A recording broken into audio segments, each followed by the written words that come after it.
He's part of it. The mayor's part of it. The diner waitress is part of it. Just basically every random person that was in the movie at some point is one of these insane clown posse killers. Quinn's boyfriend, Cole, is also there. He's the son of the mayor, and also the mayor hates him because Cole lost a sister back in the Diz, which is, of course, slang for back in the day, and the mayor blames him for the loss of that daughter. We don't get a scene involving them. This is just mentioned one time that Cole lost a sister. Really has no reason to be in the story at all because the mayor already hates his son, regardless of the sister. That was just like another cherry on top of this ass sundae. And so he's going to hang his son in front of Quinn. Why? Why the pageantry? Why is this happening? Again, just kill them. Luckily, Quinn's father, Dr. Glenn, saves the day by blowing his car through the side of the factory and taking out 2 or 3 of them. It's a good thing he knew what was on the other side of the wall outside because he has Superman X-ray vision. What the fuck? He just took a chance and blew through a random wall at the factory? Come on!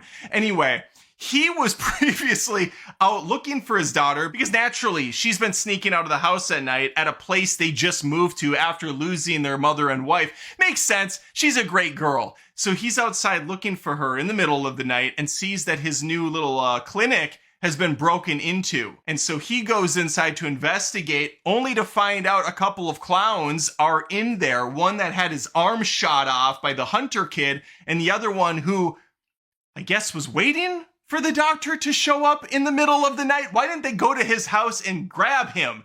What was this? What was this scene even? But he overheard what was happening on the walkie, was able to kill the clown there, and then he hightailed it across the cornfield, over the river, into the woods he goes to find his daughter. And not a moment too soon, because shit was about to go down. The kid's hanging up there, the daughter's in dire straits, and the dad's able to take out a couple of those clowns just in time to see the final bad guy, which is the mayor. And by the way, all the clowns have clown masks on, except for the main guy, the mayor, who is wearing Joker face. He's straight up the Joker in this. And this whole scene ends in the most ridiculous way possible. The kid's hanging, the dad's hurt on the ground, and Joker gets in the vehicle and backs out and just takes off. Gets away scot-free. I'll see you in the next movie. They never mention him after this. So the 2 gay guys live, Quinn lives, and her father happily ever after. We jump forward in time. Quinn has now graduated high school and she's off. And she's leaving the country, gonna go somewhere more promising. Really anywhere would be more promising. Her dad says bye. They give her a baton for a weapon gift. And again, we never hear about the mayor. What is going on? I also want to point out there's these jack-in-the-box wind-up things. I mentioned it earlier. They get left in different locations. There's one point where they go into a home. There's a clown downstairs. They go up the stairs, and there's one of those jack-in-the-box things on a stack of papers or some shit. It starts playing on its own. This is not a supernatural movie in any sense of the word. How did that start playing? I want to know, movie. I want to know how that jack-in-the-box started fucking working on its own. It made no sense.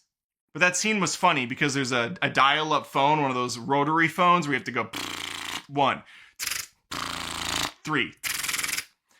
They're just kind of pushing in. And I was like, that's funny. That is something they would do. I want to point one other thing out. During the escape, I almost forgot. When they get in the car, the daughter's just learning how to use a clutch. She doesn't really know. The dad's like, put it into 1 and then ease up. While they're doing this, one more bad guy clown is standing in front of them. He only looks to be about 20 feet out in front. Anyway, the dad goes, step on it, honey. She punches it, which means this piece of shit car is going from 0 to maybe 20 miles an hour. But when they hit this dude, he is absolutely eviscerated. There is nothing left of his body but whoosh, blood on the windshield. And then it was odd because up until that point, there was some lavish kills, but they were not that extreme. They were not Terrifier levels of gross. In fact, nothing was gross at all. That wasn't either. That was just kind of dumb and silly and made no sense. So again, it just was a little all over the place in terms of the tone. And yes, I know I'm all over the place in terms of this review, but I treat these as more of just a conversational piece after seeing the movie. I give you a review, and then I do like this vomit recap, trying to kind of relive the magic that was the film. And hopefully I was able to paint you a bit of a picture. Let me know, though, if you saw Clown in a Cornfield, which really should be Clowns in a Cornfield. It's a whole bunch of them. Please leave a comment, like the